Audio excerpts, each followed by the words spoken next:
Dun, dun, dun, dun. Hello, everyone. Welcome to another episode of She Who Heals. We, of course, I think I say this almost every single episode, such a special episode today. I have with me a very special guest, and I'm so excited to interview and share with you all this incredible medium. And it's so fun because me and her actually started our business journey together, and we can talk more about that. But at least I know when I first started this business journey, you were a part of my group, and that just still blows my mind to see like how far we've come. And you guys, today we have Miss Audrey Sloan. Audrey is a second-generation spiritual medium, author, and mentor. She remembered her spiritual abilities on her yoga mat in meditation. She is a 500-hour yoga teacher trainer, Holy Fire Reiki Master, initiated into Sattva Meditation, and has studied at the world-renowned Arthur Findlay College. Audrey is known for her unique spiritual humor and passion for mankind owning their intuition. She just recently wrote a book about healing with the afterlife called A Guide to Afterlife Communication. Everyone, here we have the Medium Audrey Sloan. Hello, Audrey. How are you? I'm so good. I'm really excited to be here with you. I am so excited to have you with us. And can we first start with the name change? I have known you as Sloan. Can we talk a little bit about Audrey? Yeah, I love it. It's really fun rebranding yourself and having a new name. I think it's something I've always wanted to do. I've tried to change my name to Audrey a couple times actually, because Audrey is my actual name. It's my first name. So I've been going by Sloan for most of my life, because I think I'm the third generation Audrey in my family. So when I was growing up, I was called Sloan because we always had the big Audrey, the little Audrey. And then also from my dad's side, her name was Audra. So it's always been more fitting to go with Sloan. However, I've really wanted to step into that role of Audrey, and also to carry that name of my grandmother's means so much. So as I'm getting bigger, I realize the importance of it and really feel called to it. I'm getting the divine chills as you're speaking and sharing that story, which typically for me, when I think of the divine chills, I'm like, oh, there's like ancestors here, there's spirit in the room, like there's an ascension happening, there's some higher level activation happening. So thank you for sharing that. And that actually leads me to the next question. What is your ancestral lineage? Where is your family from? Where are your ancestors from? So that's a good question. I've never actually been asked that, but I am really into it, especially being a medium. I think it's really important to know your lineage. And especially working in any spiritual work these days, it's important to know your lineage so that we're not in any kind of cultural appropriation, I think. And if we've learned anything this year, that's something to be attentive to, so that we can be our authentic selves in our healing journeys. And for me, mine is very Eastern European. I come from the South, like the South, the Bible Belt. And from that, my family derives like from Eastern Europe kind of style. Even when I was raised in a very like British home, British style, English. I rode English horseback riding, and we had like the blue room, the green room, those kind of things. And I grew up like very common with this saying like tally ho and fox hunting. And so that comes from my family generation that's passed down from many generations. And my grandfather is actually from South Africa, but he is still European roots. That is so cool. Tally ho, what does that mean? Tally ho is like a celebration term. It's very English. We use it in fox hunting when you find the fox, like when you're like tally ho, and whoever says tally ho is like the first person to see the fox. So that would always be like a celebration that you would say, and then it's not like humane because like the hounds would like get the fox, but they don't do things like that, or I didn't get raised. Wasn't raised around like brutal things like this. Like this is probably more around a time and era where we were like actually like needing to like live off these animals. But now we just simply, most of the time we would, especially in Tennessee where I'm from, we would be like hunting, like, you know, the hounds would be on a trail, but typically in Tennessee, they would be on a trail of like a coyote. So, although we did have foxes. So the tally-ho would be like, and we obviously never like killed them. We would just kind of like be like, okay, that's tally-ho. And then the day's done. And then we had this like really old house that was the fox hunting room where I grew up, and you got to write your name on the wall if you got to yell tally-ho. So that was like a big term. And I don't actually know the formal name of tally-ho. I just know it's very British, and I like grew up, and that's how I personally would interpret it. That is so interesting. And I'm so excited to talk more because I've also, from knowing your story and following your story, I would love to hear more about when did you realize you were a healer? And it sounds also too like, from what I've learned about you, is your healing gifts also run in the family, correct? Your mother is also a medium. Like, do you mind sharing when? So I guess I kind of asked two questions because I'm talking about the gifts in your family, but I actually want to talk more about you and when you realized you were a healer. And then, of course, if you're open to share anything more, of course, you have the space. Yeah. Well, geez. I mean, I grew up again, like on a farm, screaming tally-ho, as we know now, with more animals than friends. My mom did the same thing. You know, my grandmother, the same thing. We just grew up with a lot of animals. And I think that was the first hint of intuition. I grew up horseback, you know, and I think being on like a ton animal that's huge, you have some sense of intuition, being connected to this animal, this being, and with all the animals on the farm, that was my first hint. And, you know, I grew up, and my family's always been really active in the churches, and my family lineage is very into the churches. Like where I come from in Tennessee, you can drive around and we could drive down the road and point out chapels that my ancestors built. So this comes from many, many lineages in my family, and we all express it in different ways. We have a lot of priests in my family. However, you know, I received my first tarot cards at the age of 16 from a family member. So I have had this from like a really long time. We've always talked about dreams and things like that growing up. However, I was in the conservative South, so it was kind of like a taboo message. I wouldn't really understand how to like what was witchcraft, which wasn't, and there was still some of that fear in the air.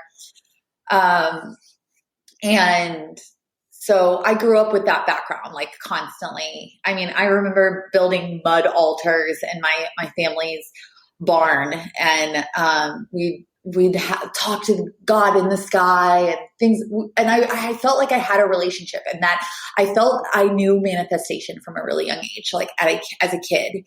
And to answer your question of when I really knew, I think I've always felt different. I struggled in school. You know, I know now what was going on because it's hard for me to focus because I definitely experience a lot of things. I'm not just here in the physical realm. There's so much going on in my mind, in my space, in the spiritual realm as well. And when I was 11, I went to a doctor, and not being able to focus, I had a lot of energy. And I remember specifically telling this doctor, like, I hear voices, and the doctor, you know, leaning in, asking me questions. What did these voices tell you to do? What did and I felt like I was an outcast. Like I already felt like something was wrong with me. And then I really felt like something was wrong with me. And so then I was like, oh, I need to shove this down. So in my family, they'll tell you like Sloan has always had imaginary friends as a kid. I always talked to myself, pretty much all my life. Even when I was like trying to shove it down, it was still there, you know? And then when I was 14, I really started drinking. I was sent to boarding school, and I got active in getting my hands on any kind of like experience. I wanted to, like, I saw the movies and I wanted to experience these things. So I started drinking alcohol, and that's when I started doing those things, which, I mean, sometimes in my stories, I'll say that it was shoving it down, but I think it was just becoming more in that spiritual world and escaping what I was living in now. And then when I really, to answer your question about becoming a healer was, I just think a healer is someone that's healing. I think it's that simple.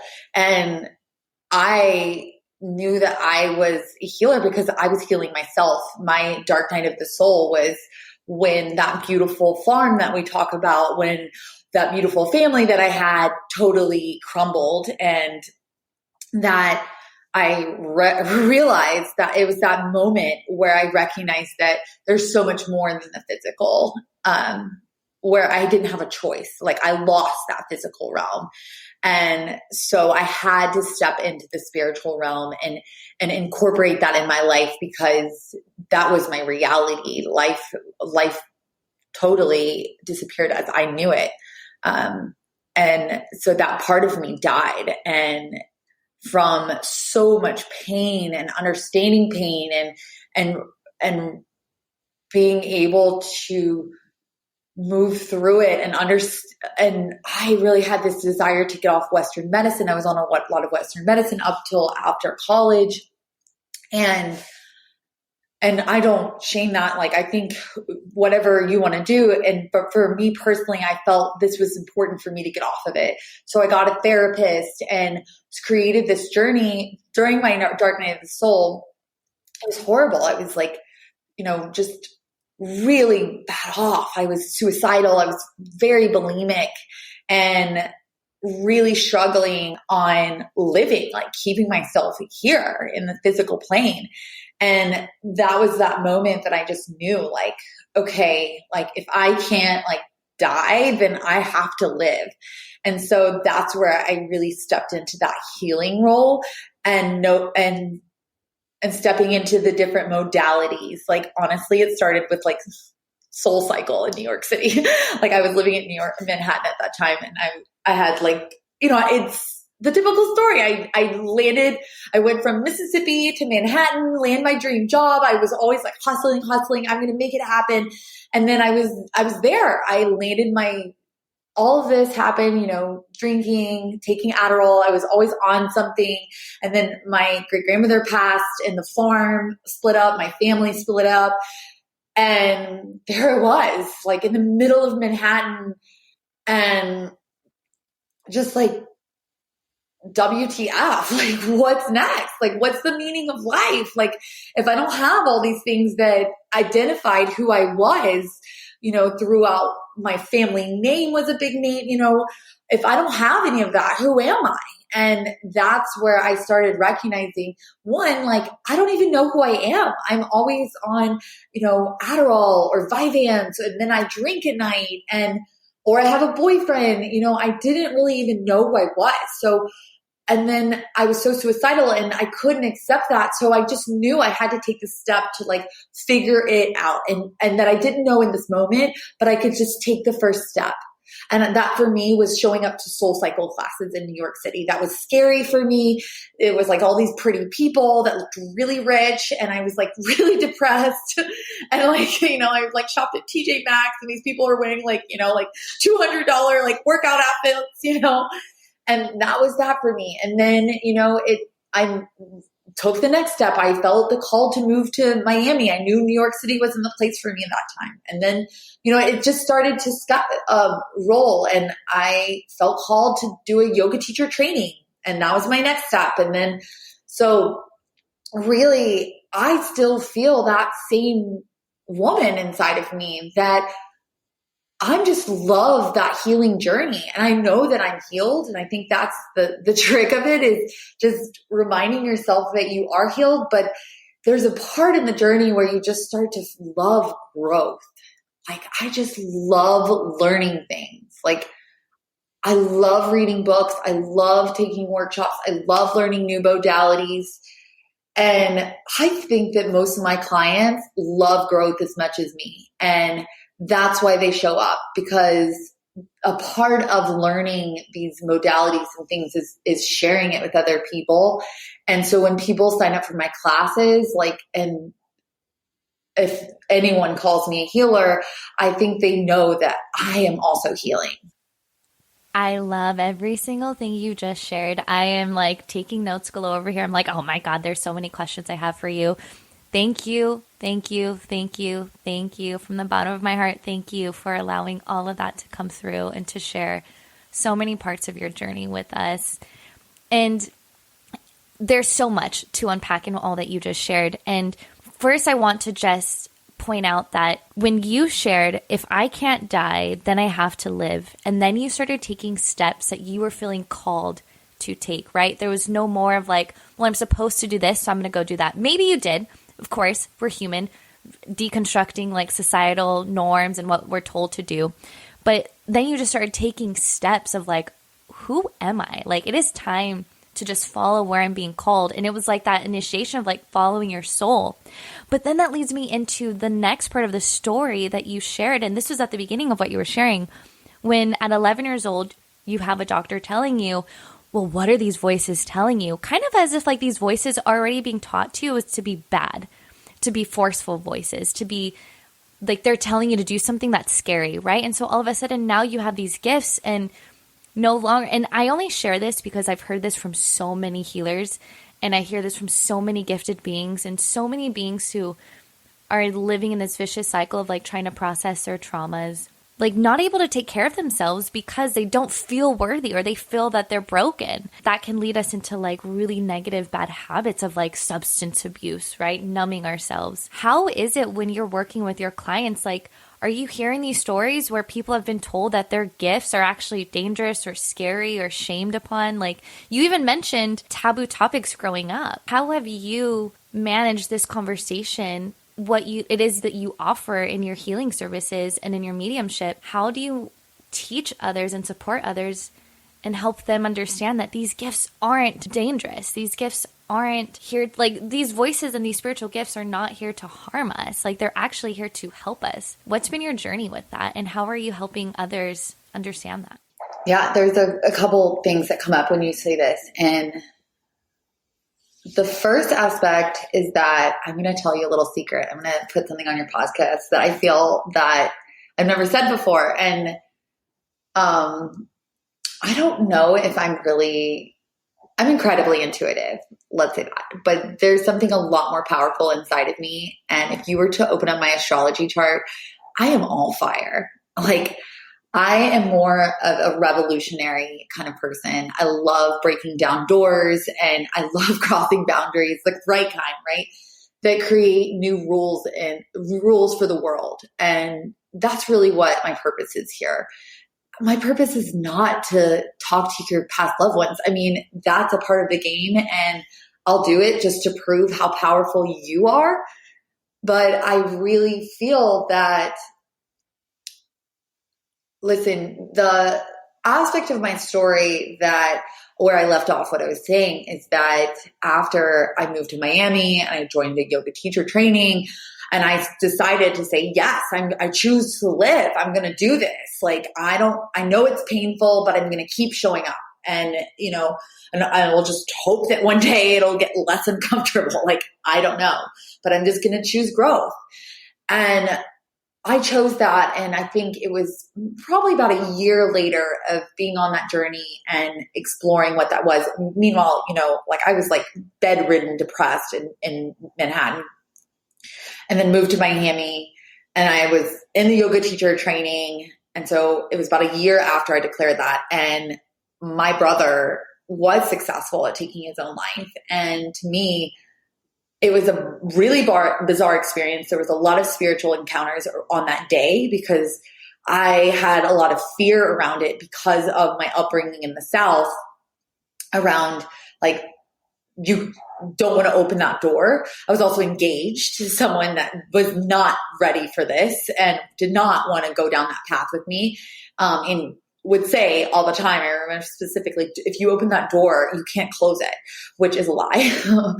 We always have the ability to turn it on or off whenever we want because it's boundaries, right? And, but there's just many people have that fear of the unknown. And I knew something so deep within inside of me that day So I had collected all these books, and which y'all are going to laugh. This is how naive I was. Like, I was like, I'm going to do Reiki. Like, I just kept seeing myself in a circle, and I literally thought Reiki was like the devil's work. Which is so funny to think now, because it's like, I literally thought that if I did Reiki, that I would start like opening up like demons in my household. I mean, it's hilarious. I'm sure I don't know. I just thought that's how different I was from where I'm at now. But anyways, I collected all these books in a Amazon list and some stones and like a candle. And I was like hesitant. I was waiting, my partner that I was with at the time didn't want me to bring that stuff into home. And so I was like, I just sat on it. And that morning that my brother passed, unknowingly, I clicked send, and I was like, I'm going to do this. Like, I just know, like, I got to go deeper than what I'm doing right now. I was in yoga teacher training, and I was like, I need more. And so I clicked yes. And I saw, as I clicked the shopping cart on that, I saw my dad call. And I thought, that's so strange. My dad is not a morning person. Why did he call me? That's weird. I'm going to ignore it. That's how it was early in the morning. And I went to the Whole Foods to get our CSA at the time. And I'm standing in line, and I remember my dad calling me and saying he died. Like, he died. And he told me how he died, and my dad was like completely in shock, didn't know what to do. I don't even know how he had the strength to call me. And, that was a very personal moment. And sometimes, and I knew, like, my purpose was to out this. Like, it's such a lie that we live in, that we're scared of spirits. Like, and so I really knew that was my growth, and that I was committed to doing it. So I ended up getting my Usai Reiki training then. Now this is like, oh my God, this is like, 8 years later. And that's when I first got I got my art Usai. Then I started just studying and went down that rabbit hole. I can definitely tell you that along this journey, there have been a lot of people that have doubted me. I've had people, people call me a fraud. Just pick up the phone and call me a fraud. And I was like, you haven't even had a session with me. Like, you don't even know. Like, how can you assume that? Most people that I recognize that people, and I think this is something I realized because eventually I ended up leaving this partner who was not for it, right? And this was something really big, a big lesson I learned during that breakup, because I was engaged, I had my wedding planned, total different person than I was now. But I was living a lie, basically. I was not really who I was. And that whole world started crumbling down, just like the other world started crumbling down. And we separated, and something I learned during that lesson was that people were really uncomfortable with me saying that I called off my wedding. And I would notice it. Like, they would either just be really snappy, like they would show the signs of being triggered, because at that time I had done enough training to know what it meant when you were like uncomfortable in your body, or you felt something's like, literally, I like to say the word triggered, but it can be tagged, or, just something that bugs you, right? And I would remember looking at people thinking, why does that bother you? I did the right thing. Like, I didn't end up marrying him. So to me, I'm doing like what socially is actually correct, and you're bothered by this. And what I would find out is that, and through the years, I'd see they would break up with their partner that they were with at that time, or that they're in relationships that are uncomfortable. I would be reflecting back some kind of freedom inside of me that they're not wanting to express with inside themselves. And so that was a key component for me to come out as a medium, because I knew, and I was prepared already, that making people uncomfortable was going to happen in order for me to be successful, no matter what job I took on. And that being wild and thinking independently for myself was going to ruffle feathers. And it still does. Believe it or not, I get crazy messages on my Instagram, that saying, you know, wow, like I've just had horrible things being said. I've had people that I know from growing up that have tried to save me with, you know, Jesus's blood will forgive me. And I've seen all of those different things that people have felt called to approach me and say.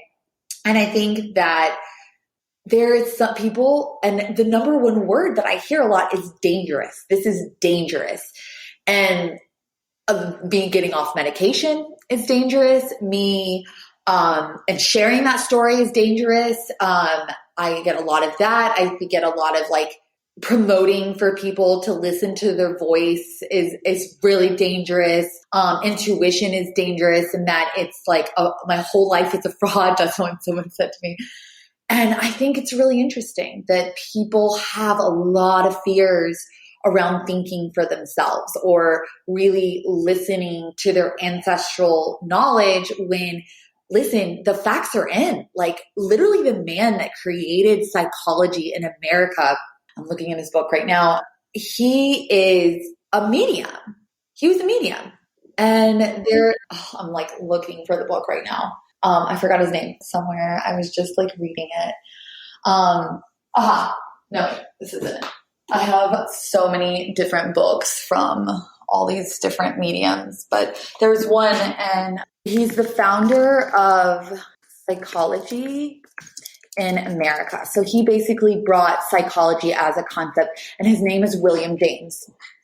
So William James, so the facts are in, right? William James, who brought psychology, he's literally the founding father of psychology in America, was an active medium. He's recorded himself and recorded by other people, attending mediumship circles, going to platform readings, and him himself practicing those things. So things like psychology was actually founded and has a huge influence on mediumship. And not only that, but many, like that's just like not even hitting the iceberg of major founders that were active mediums, because there's so much intelligence inside of our intuition. You know, Tesla's coming through. Like he was active. Like you can look at his notes and the way that he worked. It's very intuitive based. And, you know, Albert Einstein, same thing. Like, and so, but, you know, William James is actually like documented and he's written books on it. And so it's not that this is something, I mean, primal communities honor their ancestors. This is not something like new. It's very old. So to me, it can be like startling, but I just understand that I think a lot of us have given away our power to society. And so I know that I'm doing something right by ruffling feathers, and I know this. And if anyone's listening to this and then themselves are feeling that, are scared of this, I will say it's a lonely path, and I don't like to say that, but like, I think there's a difference between lonely and alone, and I'll correct myself on that. And I think that learning how to be alone is, and I know you know this, but I think we've had conversations about this, it's like being okay with being alone is a superpower, because yes, I have a beautiful community that I built through this process of developing mediumship and understanding and creating my own circles, but also like I stand alone, and this makes me emotional because I don't have, my mom's there for me. She supports me, but you know, a lot of my extended family like don't support me. Like they just don't speak to me. Like I have also had to cut out a lot of the BS,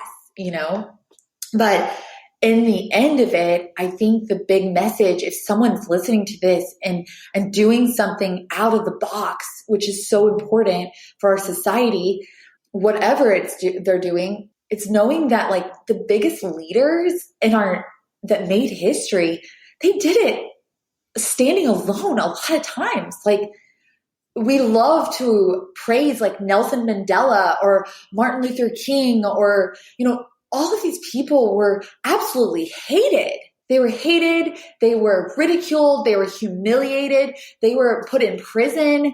And I think that's the thing you got to recognize, is that we don't become healers to heal people.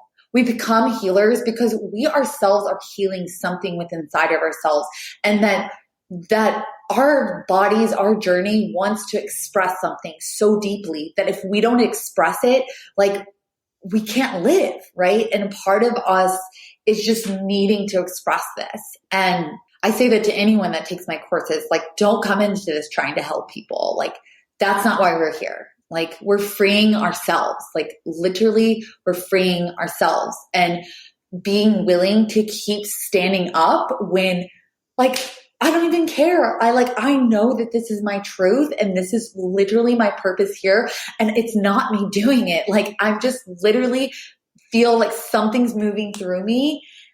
And I know that. So whatever people say to me, like, doesn't even bother me, because I know, one, I'm ruffling feathers. This is good, because they may be saying really nasty things to me, but which is not okay, by the way, but they're going home and they're thinking about it. And I know that creating change starts from that place because we've seen it repeated in history. So I know that it's important and it's fulfilling and it's wholesome and it's not all roses. It's not all people saying, "Oh my God, I love your work." Yeah, of course, when they're in my container, but there's a lot of opposition that's happened as well. And I think the thing to know is that, oh God, there was something else that was coming up, but the thing to know is that it doesn't even matter because you just keep showing up. And I say that, like, just open, keep bringing me the opportunities and I'll just step forward into them. Can I just say that you are so fucking abundant right now? Like, there is so much being channeled through you, and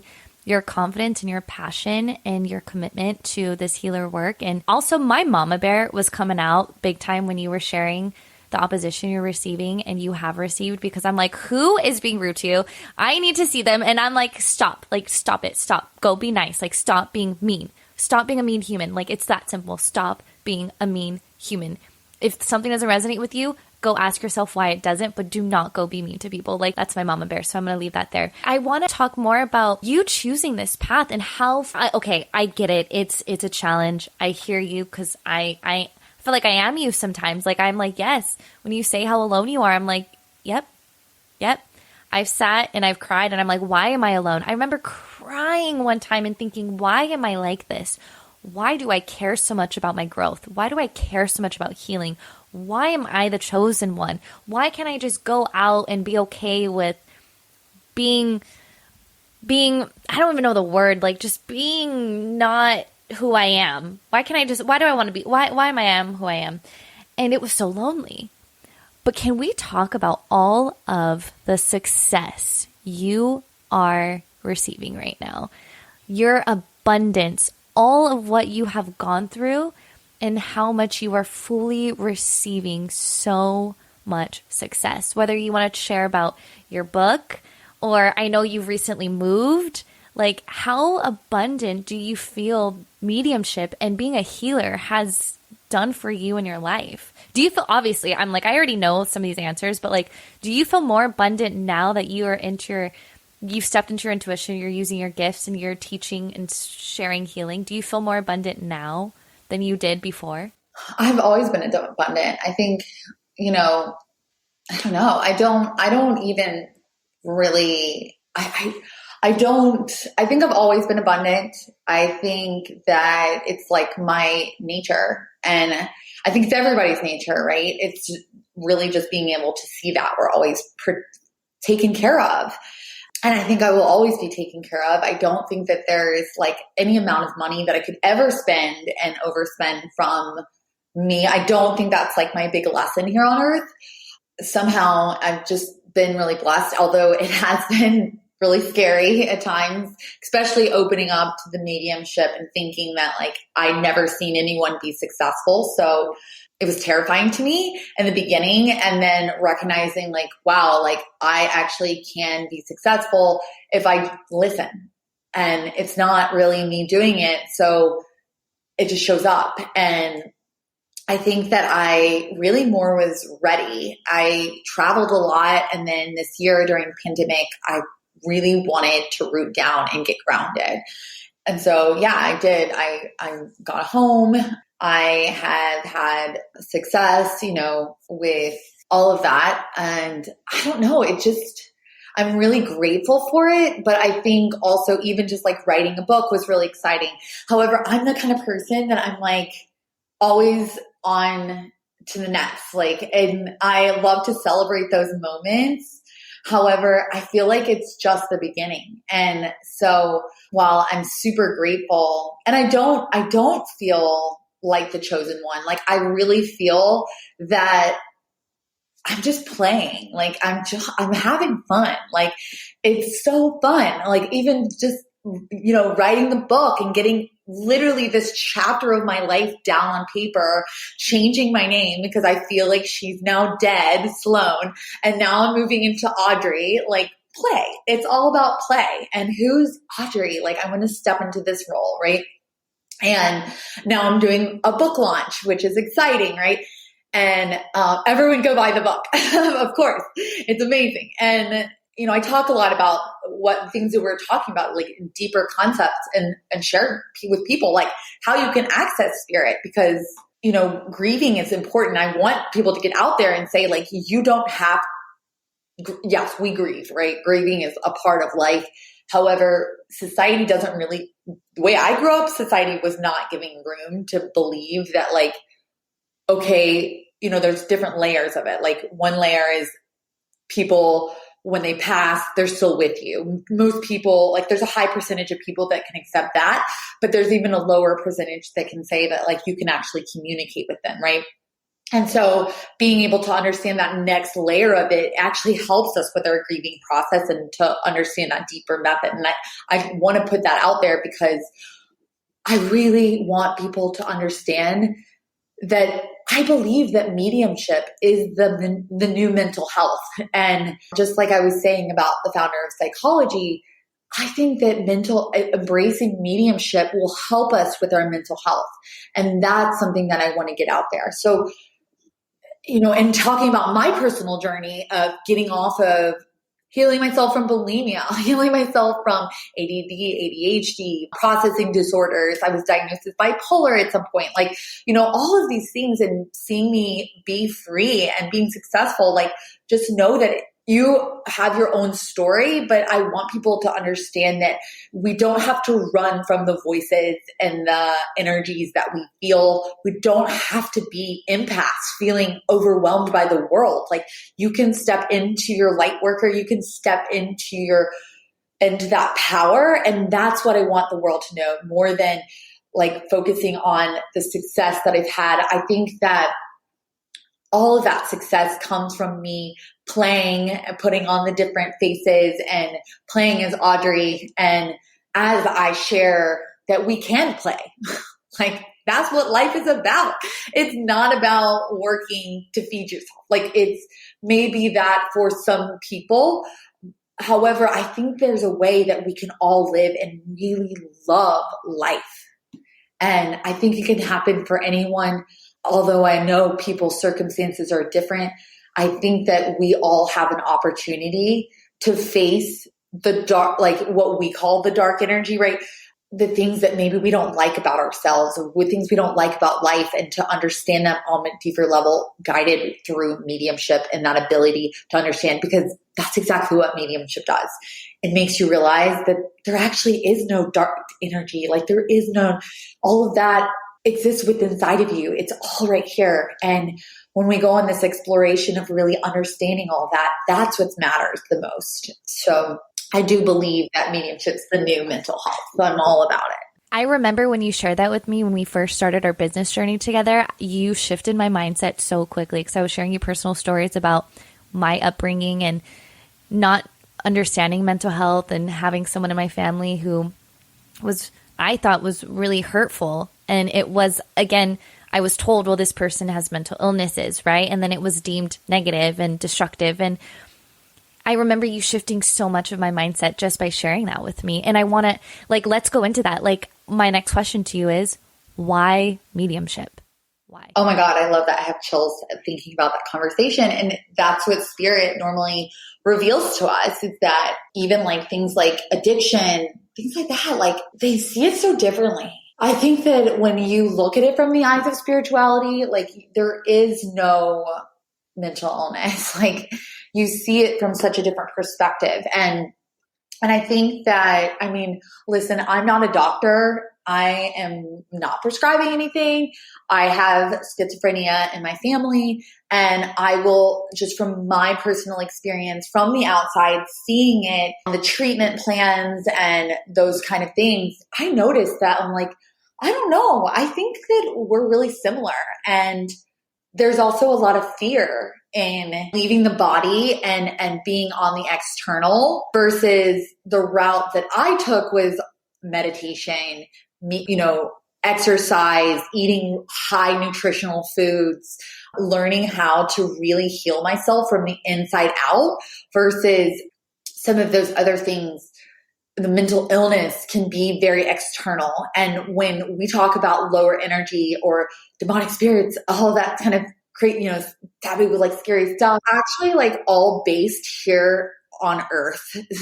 And we can even see that depicted that like, if you see the picture of the devil, it's often has chains on, right? It's under the earth, color red. And we can also attribute these things to, I don't know. I think a lot of it's based in religion, painting the story towards women. And this is personally my own experience because think about it, like red is the color of the last chakra. It's the color that we bleed. It's the color, the first chakra is the earth chakra. And so it's all about being rooted, being grounded, being here. And even when we talk about like the lack of God, we get into addiction, right? Where we binge eat, we are, drinking alcohol, like maybe doing drugs, like, right. Or material things where you're like more in earth. So that's kind of how I see it because I just grew up in the South where I knew a lot of people that went to church every Sunday. And I was like, I don't know who you're worshiping, but I'm pretty sure that's not God. Like, and you're more concerned about what you're wearing to church and it's like a social gathering and a who's who, then maybe that's like all material things. And that can be very different compared to understanding that relationship and understanding the most important thing is your relationship with yourself, spirituality. And that's like what mediumship is, right? And mediumship's just understanding where those messages are coming from that you're receiving and that deep connection of your connection to source, right? So that first chakra and that like fear that we have is all an illusion really in our minds. And so when we work in mediumship and if I'm ever working with someone and says, oh, I see a dark energy, every time I slow them down, I get them into the message. And what I recognize that each time that happens, it's really just scattered information. It's like they just need a moment to see that there's actually just like a spirit communicating and it's not clear information.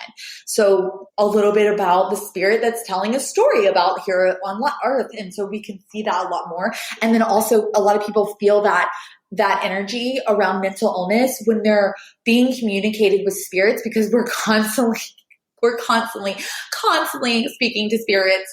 Even if you don't think you're a medium, I personally believe everyone's a medium. Like literally a medium is just a channel and we're all channels. Like we're channels. Okay. Like just the same way that a life force energy moves through a flower, we are the same thing. We grow. If you don't water yourself, water the flower, we cripple up and die, right? If you can see it, you can see when someone has life force energy moving out of them, right? Like it's just like a dried up flower. It's the same thing. We are the same. We're connected. We need water. We need growth, nutrition, love, right? Every living thing needs that. And so we're all channeling this energy that's all one, right? Which I'm sure all your readers, your listeners know this, but I think that when we understand this, then we also must know that there are information that's constantly being given to us. And when we turn that off, it can come in as anxiety. And I felt that very commonly. I really had a lot of anxiety growing up. And now I understand that when there's anxiety, I grab a pen and paper and I channel it out. And this is a great activity for anyone that's experiencing these things is to grab a pen and paper and write down and ask spirit, I give you this pen, I offer it away, and let them write and guide, just free write, whatever comes out of you. Maybe you're pretending in the beginning, but I'm sure there will be gold that comes out of there, a message that comes out, and then close that book. And then, a lot of times we just need to hear that message. And so I see mental illness as something that we're just ignoring that life force energy. We're ignoring that coming through. And also, let me tell you, I grew up and I know a lot, and I've also worked with clients that have severe mental illness. And I hate to say this, but it's so true. Every single time you have this one person, and then you have a whole community that are keeping them sick. And it's like every time I go into these communities, it's the way they talk about the person. It's the way they hold them small. It's the way they hold boundaries around this person. And every time I'm like, this person is actually amazingly bright and fantastic, but there is a whole community that holds them sick. And that literally reminds me of what you shared and how emotional you got when you said it's a lonely journey, because imagine working with you, realizing how gifted they are, and then having to face how long they've spent their lives being put in a box and being told small by people they quote unquote love them, or they've been taught was love. Listening to you, what I want to share and what I can say and what's coming through for listening to you is you are truly here to be serving so many beings. And you are truly here doing exactly what, thank God, universe has brought you here to do in this lifetime. And thank you for choosing this path. And thank you for going through your own healing and committing to growth, and your passion for helping others. I know you tell your clients, like, don't think about that. But literally you radiate and it's probably because you're doing it internally. So obviously you're radiating it externally. You have so much love and passion for healing and for helping others. And there's so many beings out here that I know you are truly here meant to be serving. And I can hear it through your voice, and I can feel it through your energy. And your book, like Afterlife Communication, like congratulations. That is huge. Your book launch event looks amazing. I know you sent me the location. That looks so rad. So please celebrate yourself. Like, congratulations. Like, just the beginning, per usual. Like, just the beginning. Where can people find your book? Why would someone want to pick up your book? What are they going to learn from that? What are they going to walk away from reading that book feeling? Okay, so you definitely want this book. If you are still listening to this podcast right now, like, open up your phone. The only place that you can buy it is on Amazon. It's the easiest book to purchase. You can search my name, Audrey Sloan. You can search there's the Afterlife Communication. It'll pop right up. It's this beautiful, colorful, auric kind of book. And you want to read it because I think that it just gives a whole different experience of something that we often fear, and that's death. And so why not just take it head on and to get a new perspective of healing, a new perspective of dying and death. And it's so great. There's like a whole library of rituals that you can do. There's a whole library of symbols, my personal symbols, that you guys can learn to incorporate with spirit. And it literally gives you the A to Z on how to activate these kind of things in your life. So I would say 100% go and purchase this book. I also think this is the way that we're opening up to in the new earth. Like, 100%. This is what we're moving towards. And so this way of thinking can really support you in whatever you're doing and however you apply it.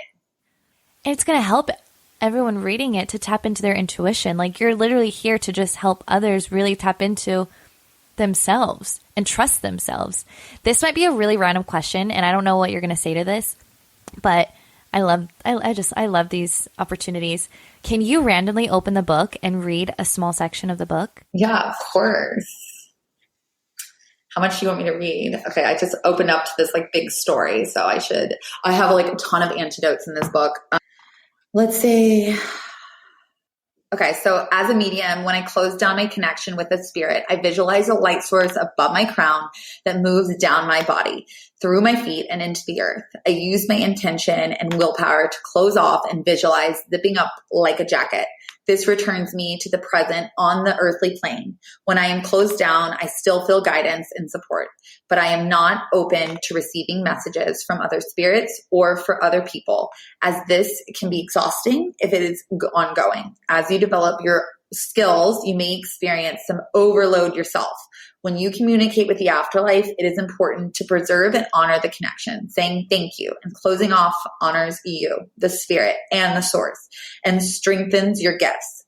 Designate an ending time before you connect with a past loved one through one of the rituals shared in chapter 5. So they has all the different explanations. I think that's funny that they're hitting on that, because that was something I wanted to say earlier about mental illness, is that we're always communicating with spirits. And literally when people start working with me or they start learning any mediumship, they're actually learning how to close off. We have the power to set boundaries. Yeah. And that's so important, to always close off. Like, most people are just walking open to spirits all the time. So they don't actually, it can be so confusing to hear the messages because you're just overloaded. So really, when you start working with mediumship, you're really just learning spiritual boundaries. And that's this page on page 56 is a perfect guide. I'm going to use that around people that are like physically existing. Like, thank you so much. No, thank you. Like, like that simple. Like I'm going to close myself off also to the physical beings, not just spiritual beings. Like, it's so beautiful how we can use these boundaries, not just for spirit, but also for physical. Oh, you just got so bright, by the way. Like, did you see that flashing light around you? Yeah. Of course. So I have 2 more last questions for you. Second to last question. What is your vision for healers? What do you see for healers in the world? Oh my God. Okay. So right now we have like an estimated people that we know that are like documented, like, what is it? Like 20 million people that are like incarcerated right now. Like, we live in one of the countries with the highest incarceration rates, right? And I know this is a weird way to begin this question, but wait, I think we have the highest population in America that is of the incarceration rates, right? And then we also have like immigrants that are incarcerated. Like, it's horrible. And I think about that often because I really believe that if we're like not all free, then we're not really free. So I would love to see, like, as a future of healers it's like massive healing happening on the planet, like actual reform happening, actual like, independence and intuition being embraced by every single person on this planet. Because I think about that so often. And I think it's something that people fear when they think, what would they do if they just all like did what they wanted to do? Like, what would that world look like? And that sounds like anarchy. And I actually think that it's quite the opposite, because I think intuition is so freaking beautiful. And you know this, when you really listen, what you need always just shows up. And just like a tree gets the water it needs, it gets the cycle of life that it's intended for. And I would love to see people in their power, honoring that and embracing joy in life and creating more fun in the planet that is inclusive to everyone. I love that so much. And as you share about incarceration, like, a very, very, very, very close family member of mine has been incarcerated my whole life. And I've had relations with them through, letters and through maybe phone calls these are parts of my story. Wow, that's crazy. I don't normally mention incarceration on podcasts, so this had to be some kind of message for you. Oh, 100%. And I mean, this family member of mine is very, very gifted, 100% very spiritually gifted. And it reminds me why I am where I'm at. Like, healers, let's go. Like, let's go. Let's step up. Let's heal ourselves. Let's help others heal. Like, let's speak about our journey. Thank God for She Who Heals. Like, this was this was a journey just to create this podcast. I was like, why God, why Spirit, why? But I was like, you know what? Just fucking do it. And like I mentioned in episode 1 of She Who Heals, there's a certain type of beings that we really, really want to keep confined. I looked it up. There's 2.3 million people in prison. That's a lot of people. My last question to you then is, what is your future self telling you right now? Oh, my future self? Probably to slow down. Is that the answer that you're thinking? I immediately just like feel slow down. And that's really honestly the most authentic message that I can tell you, because I'm that person that's like, okay, great, we got the book out. Like, just like, what's next? I'm just so excited about life. I'm excited about what I do. And that's the message that like you guys really want to know what spirit guides are telling me all the time. They're always telling me to slow down and to breathe and to be and to enjoy this moment. That's what I hear. That's amazing. I love that so much. And congratulations to all of your success and all of your creations, because you're truly showing us what's possible. I saw that your Money Making Medium was sold out. Congratulations. More mediums stepping into their gifts and supporting their families, because I know you mentioned like material. That is, I'll just share my perspective on material. It's like, we're allowed to desire what we want. We're allowed to desire beautiful homes, and we're allowed to desire, I think of the family member close to me who's incarcerated. Like, I desire a really big, beautiful home, maybe make him proud one day and let him know that I've done it and I did it, and it's okay to desire. And I'm so happy to hear that healers can be supported and with their material abundance, because we do need food to feed ourselves, organic, fresh produce. And unfortunately, it's not very affordable in specific parts of the United States where I live, where many healers are. So I'm just thankful that you're helping others and helping mediums step into their gifts so they can be supported in understanding themselves and helping themselves, which then end up helping others.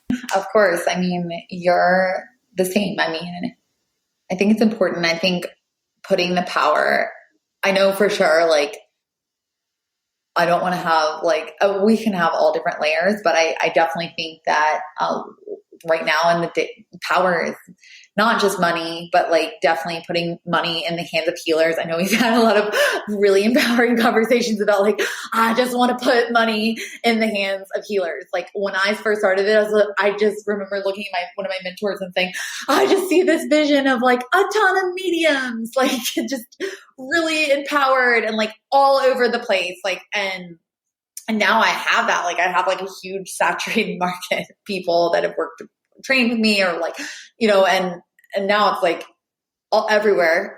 But it's something that I remind myself all the time that like, this is exactly what you wanted when you started. Like, this is exactly the plan. Like, and all I want to do is to continue to have leaders in our community. I work with a lot of politicians and I love it. Like, I love it. I love that I'm having people like really that are concerned, that like care about making aligned decisions for the collective and are really thinking thoughts about evolution for everyone and not just like, a certain majority or percentage of people. And I love that, like really thinking in the bigger picture, and people that are investing to make sure that they have that bigger picture. It gives me so much hope about our future. And I know that you also hold that platform. This podcast holds that platform. And, I just want to say thank you to that, because I think that we can feel alone. Although let's just say the loneliness thing is always like an illusion, because we have each other. We have amazing community. We have spirit supporting us. There's just so much there, and it looks different than what I expected when I was living in Mississippi and thought that like when I graduated college that I would live in a white picket fence, like marry a lawyer. No, I'm just kidding. I don't know if I ever thought I would do that, but that's what looked like success for me then, right? And it looks so different than I ever could have expected it to. However, it's been so amazing because I get to be around amazing people just like you who are so incredible. And I am reminded by that being on this podcast, because you can just feel, I don't know if the listeners can feel this, but I can definitely feel, and I feel this whenever I get on someone's podcast. It's always interesting. How am I going to feel held by this person? Because literally it's like being held. And we know this because you can probably, if anyone loves Oprah, like I love watching Oprah interviews because I feel like I'm being held as well as the person that she's being interviewed. And I love that about being on this because I can feel the questions that you're asking are so intuitive, but they're not just coming from, they are coming from source, but they're also coming from your listeners that you're really holding people. And I think that's something you do so beautifully. So thank you. Thank you so much. I'm so excited for us. Like I literally imagine, I see exactly where I was when me and you were just getting to know each other via Instagram, like 2 years ago, and to be where we're at now, it's like, gosh, all that has happened in between that time. I thank you, Sloan. That's crazy. I'm like, is it 2 or 3 years ago? I feel like it was like 3. I don't know. It's insane. We both like stepped into whole different worlds. We're like total different people. That's the beauty of this game. I love it. I love that I have friends around me that like don't hold me to an illusion of myself. Does that make sense? Like we're always growing and we're on so many different stages of our lives. Like just like being friends with you and being surrounded around people that accept me at like wherever I'm at, you know, through the many different phases of me changing my name to Audrey, stepping into Audrey. Now I'm Audrey, you know, or like. It was a challenge for me at first for like a second. I was like, oh, I got to repost that. She's not Sloan. It's Audrey. Well, you are Sloan, but I honor. All right, beautiful. Everyone who is listening, all of Audrey's information is going to be in the show notes. Her book, any programs she has offerings, her website, all of the goodies. Please check her out. She's amazing. Just an incredible being. And she says that she feels held by me. It's literally exactly how I feel with her. I know she offers mediumship circles. Just you offer so much to just our world. So thank you for all you do. And it's been a pleasure. Love you. If you enjoyed today's episode, please subscribe, share, and provide a review to help us expand. And if you share us on your social media, please tag us. We love connecting with you all.